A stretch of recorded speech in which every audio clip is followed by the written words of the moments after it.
Welcome back to Quarantine Cooking with Vince. Fish are food, not friends. Let's make pan-seared salmon.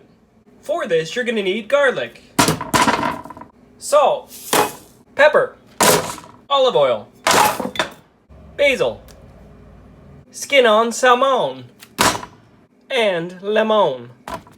Slice 2 cloves of garlic super duper thin. Get your fish. Divide it in 2. Flip it over to the skin side. Now very gently pinch the fish and very carefully score about halfway through the meat. We don't want to be able to see it on the other side, but we want to be able to stuff that with stuff.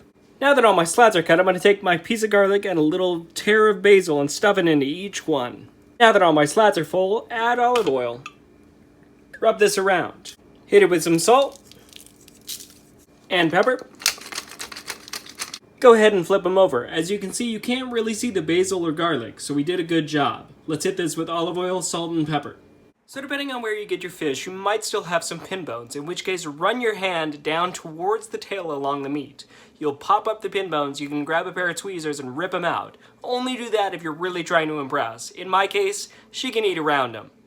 Get your pan on and get it stupid crazy hot. Now that my pan is smoking hot, I'm gonna go in with my fish skin side down first. We're gonna cook it on this side for about 3 to 4 minutes until it gets about a third of the way done up, and then we'll flip it. Cook this flesh side down for about 1 minute less than you cooked the first side. Also, at this point, add your lemons, cut in half, face side down to get some char on them. When it's all done, pull it off and put a nice slab of butter right on top. And here's my pan-seared salmon. Now this salmon is slammin', but you don't have to take my word for it, because you're gonna get out there and make this.